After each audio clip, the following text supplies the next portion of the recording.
Sairam students, let's begin with the today's session of Class 8 Political Science.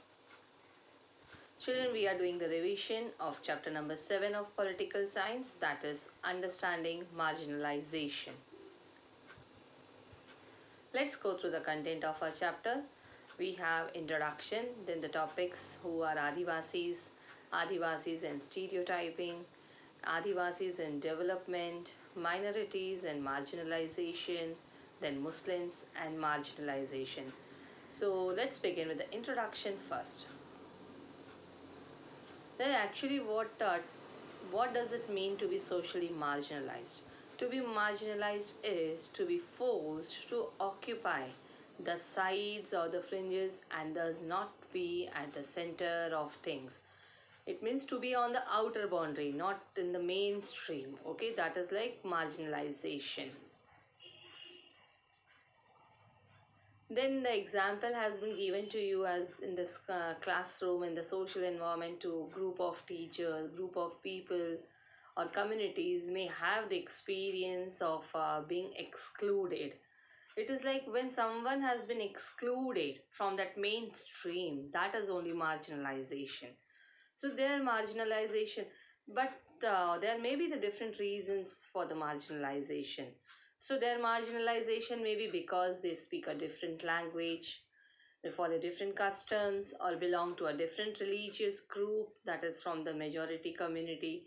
So that is the reason, like marginalization always it will not be on the same basis. The reasons differs, okay.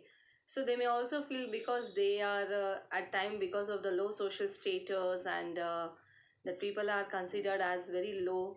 So that is also one of the reasons the marginalization can be experienced. So marginalized groups are viewed with hostility and fear. So this sense of difference and exclusion leads to communities not having access to resources and opportunities in their inability to assert their rights. So see, the groups which has been marginalized, they always have that fear as well as hostility. That means they're not friendly to everyone. So this sense of difference and exclusion leads to communities not having the access to the resources that are available. They cannot have the free access to that resources and opportunities. So finally what it has been told, like and in their inability to assert their rights. So this is like because they are excluded from that mainstream. That is the reason they cannot avail that opportunities or resources that has been given as per the rights of the citizens. This experience a sense of disadvantage as well as the powerlessness with more powerful and dominant sections of society. Their comparison is done with the powerful and the dominant and the sections of the society, those who have the powers as those who are at a very high status, okay, and those who own land are wealthy, better educated and politically powerful. So that is the reason when the comparison is done there, they experience a sense of disadvantage as well as they think themselves like as very low. So economic, social, cultural and political factors work together to make certain groups in society feel marginalized. It is the marginalization can be based on the basis of all these factors, that is economically, also socially. Economically means the status between the high and the low. Socially means in the society, or culturally as well as politically. So these are all the factors that work together to make certain groups of society feel marginalized. On the basis of this, children, yeah, you remembered we have studied one story to understand like how one Adivasi family from Delhi, that Soma and Helen, we saw their story, right? And finally at the end that the grandfather was telling the story about like how they were forced to leave their land, right? They were forced to leave their houses. Then in that we were in the village of Odisha. Then we have similar type of stories, not only one. There in your textbook it has been given only one story. But similar to that, the lives of millions of Adivasis in India, they have faced that. They were forced to leave their villages. Okay, so now we will understand the meaning. Who are Adivasis? See, Adivasis, the term literally means original inhabitants. That means the communities who lived and often continue to live in close association with forest. These are the tribals are also referred to as the Adivasis. Okay, these people, they are very close to the forest. Okay, they know each and everything about the forest. So because of this, as they were very much, they are the original inhabitants. Original inhabitants means to, they were totally dependent on the forest only, on the nature for their livelihood. Okay, around 8% of India's population in Adivasi is Adivasi, and many of India's most important mining and industrial centers are located in the Adivasis areas only. That is Jamshedpur, Rourkela, Bokaro, and Bhilai, among others. So these are the places where most of the Adivasis people, they were only living there. Okay, they were located there. As well as we can say around 8% of India's population is Adivasi. There are over 500 different Adivasis groups in India. Adivasis are particularly numerous in states like here. The states have been given where we can find the more number of Adivasis. That is Chhattisgarh, Jharkhand, Madhya Pradesh, Odisha, Gujarat, Maharashtra, Rajasthan, Andhra Pradesh, West Bengal, and in the northeastern states of Arunachal Pradesh, Assam, Manipur, Meghalaya, Mizoram, Nagaland, and Tripura. Adivasis often involve the worship of ancestors as well as village and the natural spirits. See, a state like Odisha is home to more than 60 different tribal groups. Okay, where among them the Adivasi societies are the most distinctive because there is often very little hierarchy among them. This is because of this the Adivasis groups, they are radically different from the communities organized around principles of caste and those who are ruled by the kings. So Adivasis, they practice a range of tribal religions that are different from what is practiced in Islam, Hinduism, and Christianity. So they often worship of ancestors, village, and the nature spirit. They were close to the nature. That is the reason they were worshipping nature only. The village spirit are often worshipped at specific sacred groves within the village boundary, while the ancestral ones are usually worshipped at home. This is like they were the last associated with and residing in various sites in the landscape. They were having the mountain spirits, river spirits, animal spirits. They were worshipping all this, okay? As they were close to nature, so they were doing that way. So Adivasis have been influenced by different surrounding religions like they were influenced by the different religions like Sakta, Buddhist, Vaishnava, Bhakti, and Christianity.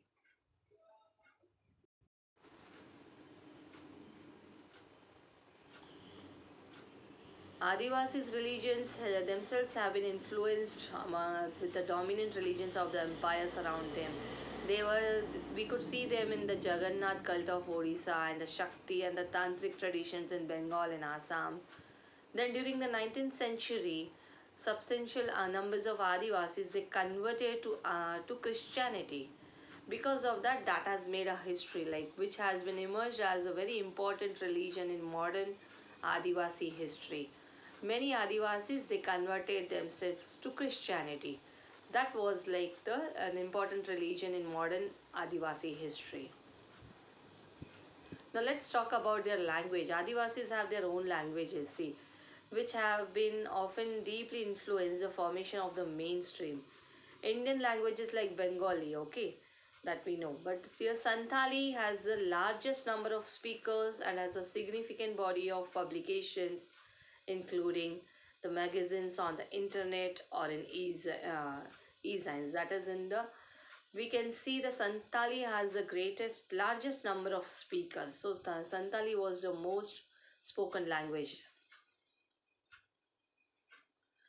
Now there are some stereotypes that has been built up, that has been given for the Adivasis. Let's see what is that. Adivasis are invariably, see, Adivasi communities in particular, they have been showcased in some particular way. Let's see what is that. See, during school functions you all remembered, or other official events, or in the books and movies you have seen that Adivasis are invariably, they are portrayed in very stereotypical ways. That means always they have been focused in the colorful costumes, headgear, and through their dancing. This is the way like they have been showcased. But this often we seem to know very little about the realities of their lives, okay? So this often wrongly leads to people believing that they are exotic, they are primitive, and they are backward. Who? Adivasis, okay? Because looking at their dressing sense, looking at their costumes, their dancing way, people, the assumptions have been given in that way. They are exotic, they are primitive, and they are backward. Often Adivasis are blamed for their lack of advancement, as they are believed to be resistant to change or new ideas. So that is the reason stereotyping particular communities can lead to people discriminating against such groups. So because of the stereotypes also, they were exempted, they were not included in the mainstream. So this is what actually only the beliefs, only the stereotype. But what the we, because we as a human being know very little about their lives, okay? But what led the development, Adivasis and development, how the development took place there? See, forests were absolutely crucial to the development of all empires and the settled civilizations in India.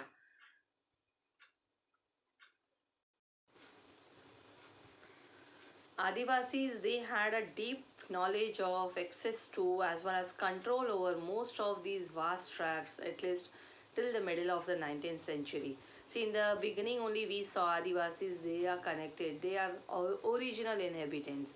They were totally dependent on the nature and the forest. They were knowing each and everything about the forest very well.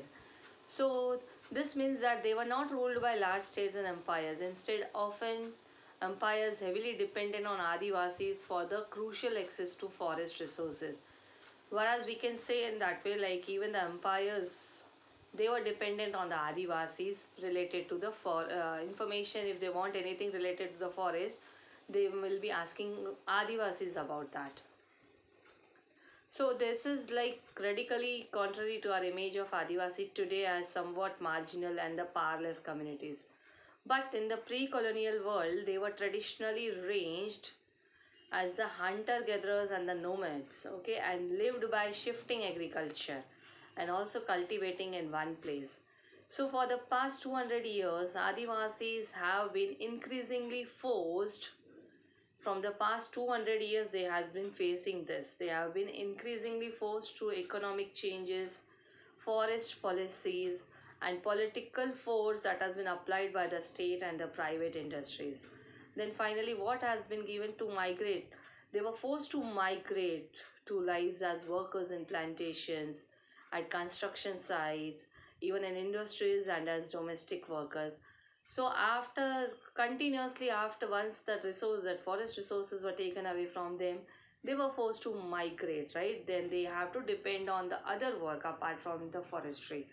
They were working as the workers in the plantations, they have to work in the construction sites, they have to go in the industries, and they have to work as a domestic workers. That was a change in their life. So finally, for the first time in history, they do not control or have much direct access to the forest territories.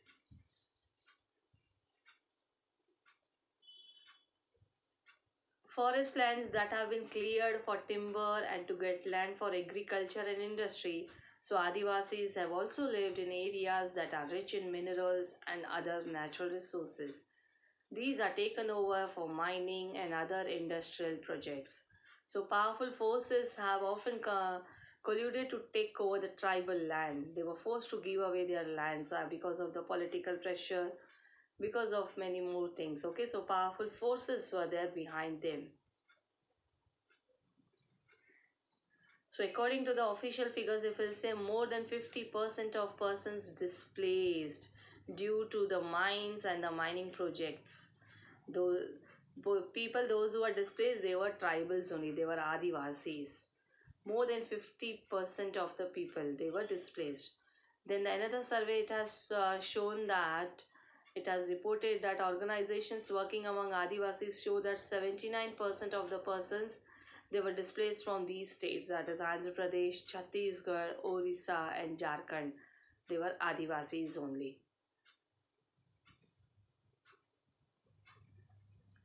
So in this way, like their lands remain highly militarized. India has 104 national parks, and these are the areas where tribals originally lived but were evicted from.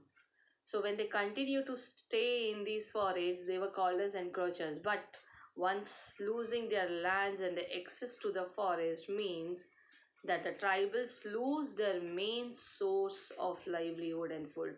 See, when they will be forced to leave the forest, is definitely their livelihood and their food will be affected, because they were dependent on the forest only. They were dependent on that land. So, having gradually lost access to their traditional homelands, many Adivasis, they have migrated to cities in search of work, where they are employed for very low wages. See, for the livelihood, they have to accept the jobs which they have to employ themselves either in the industries or in the construction side, where they will get very low wages. So, along with the low wages, also they have to work there in the local industries or even in the buildings or at the construction sites. So, thus, this is the reason they caught in a cycle of poverty and deprivation. 45% of tribal, they were groups in rural areas, and 35% in urban areas live below the poverty line. So this is the reason that leads to the deprivation in other areas also. Even the children of the tribal families, they were malnourished. So even literacy rates among these tribals are also very low. These are the consequences, like once they have lost their land, these are the problems that they have faced. When Adivasis are displaced from their lands, they lose much more than a source of income. They lose their traditions and customs, a way of living and being.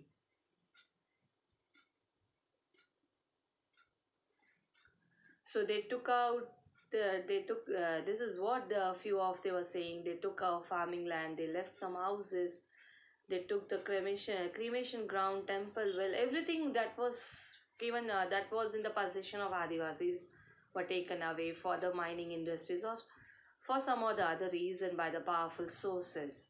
So this is what, like their life, who was displayed due to a refinery.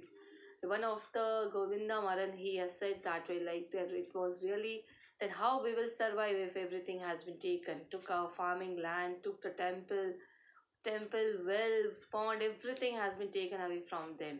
So there exists an interconnectedness between the economic and the social dimensions of the tribal life. Destruction in one sphere naturally impacts the other. So often this process of dispossession and displacement can be painful and violent. This is what, children, we have seen in the topic Adivasis and development.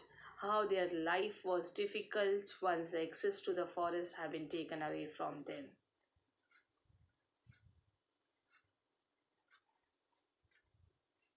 So here we have completed the topic's introduction, then we saw who were Adivasis, then we saw the stereotypical notations that has been showcased against them, then we saw the Adivasis and the development. Then the next topic, children, we are going to learn in the next session. Till then, children, so see you in the next session with the remaining topics of this chapter. Till then, children, take very good care of your health. Thank you.